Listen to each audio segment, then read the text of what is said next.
Episode की शुरुआत में हमें पास्ट का सीन दिखाया जाता है। कोई मास्टर मास्टर कह रहा होता है। एक छोटी लड़की पूछती है, मास्टर आप सच में हमें छोड़ के सिकुलेशन पर जाना चाहते हैं क्या? ये सुन के हमारा मेन कैरेक्टर कहता है, कोई बात नहीं, मैंने सभी गद्दारों को मार दिया है। अगले 100 सालों तक कोई हमारी शिवांगी सेक्ट को अफेंड करने के बारे में नहीं सोचेगा। किसी को भी डरने की कोई बात नहीं है। याना रोते हुए कहती है, मास्टर आप हमें छोड़ के मत जाइए। ये सुन के हमारा मेन कैरेक्टर जोर से कहता है, चुप हो जाओ, मेरी सारी स्किल्स एग्जॉस्ट हो चुकी है, इसलिए तुम लोग फ्यूचर में पीसफुल से रहो।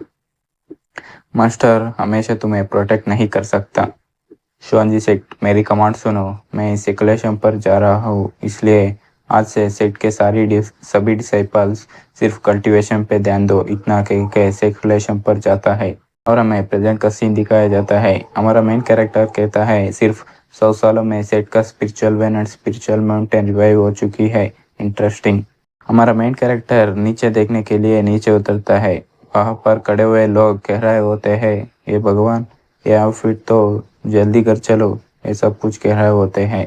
लेकिन हमारा मेन कैरेक्टर इनकी बातों के ऊपर ध्यान ना देकर सीधे चलते हुए कह रहा होता है, वेन सेठ का बाहर का मार्केट भी इतना प्रॉस्परस हो चुका है, सच में अपने डिसाइपल को ट्रेनिंग एंड एक्सपीरियंस गेन करने के लिए छोड़ना ये मेरा सही फैसला था। तभी उसकी नज़र डॉल्स के ऊपर पड़ती है।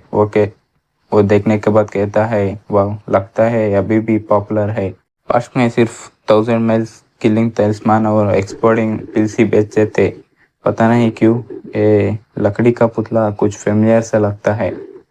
दुकान मालिक से पूछता है, आपका वुडन पपेट किस महान आदमी जैसा बनाया है? ये सुनने के बाद दुकान मालिक डर से अपनी दुकान को बंद करते हुए बोलता है, मैं एक छोटा सा बिजनेस करता हूँ, प्लीज़ आप मुझे जाने दो। अपनी सर को 3 इंच ऊपर करके पीछे मुड़ो, तुम देख सकते हो।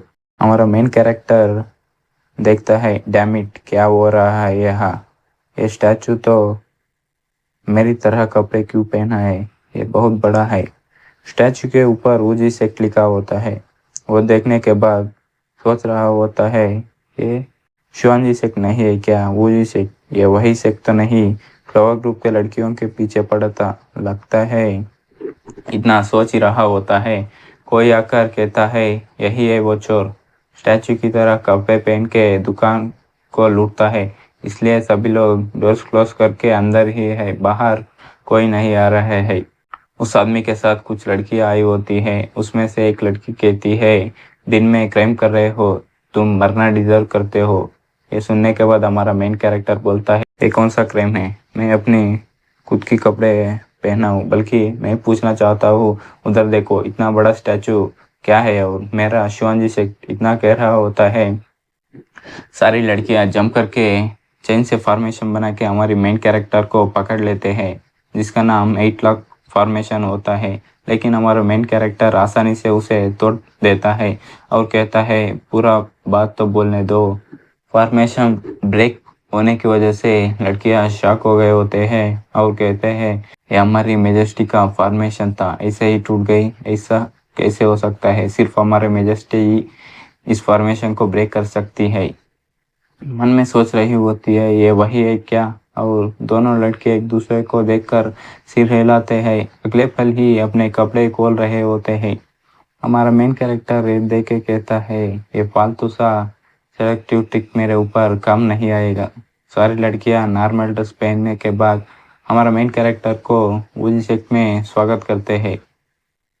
एक लड़की हमारे मेन कैरेक्टर को पकड़ के पूछती है, आप वही हो ना जो गोल्डन लव फॉर्मेशन को क्रिएट करने वाला वेनरेबल एशियन? ये सुन के हमारा मेन कैरेक्टर को कुछ समझ नहीं आता क्या बोले। दूसरी लड़की कहती है, आप हमारे साथ स्टार गेजिंग टावर चलिए, मेजेस्टी आपका इंतजार कर रही है। हमारा मेन कैरेक्टर बोलता है, कौन है मेजेस्टी? मेरे लिए क्यों इंतजार कर रही है? लड़की कहती है, आप परेशान मत हुए, आपको वहाँ जाने के बाद सब समझ जाएंगे। फिर हमें स्टार गेजिंग टावर का मैनर का सीन दिखाया जाता है। ऊपर से एम्प्रेस पर्दे के पीछे से बोल रही होती है, तुम ही हो क्या गोल्डन फॉर्मेशन को तोड़ने वाला? हमारा मेन कैरेक्टर बोलता है, सही कहा, मैं शिवांगी सेठ का सेक्ट लीडर एशियन। मैं अब इंक्वायरी करने आया। मेरा सेट इतना बोल ही रहा होता है, ऊपर से एम्प्रेस सीधा अपनी मेन कैरेक्टर के ऊपर जंप करते हुए कहती है, 100 साल होने के बाद फाइनली तुम्हें देख सकती हूँ। हमारा मेन कैरेक्टर सोच रहा होता है, क्या ये वही लड़की है क्या? सिर्फ रोना आता था, आज देखो कैसे है। एक सेकेंड, तुम पहले मुझे छोड़ो। नहीं, मैंने आपके लिए कितना इंतज़ार किया। कुछ भी हो जाए मैं फिर से आपको नहीं जाने दूंगी। मरने के बाद भी हम दोनों साथ में दफन होंगे।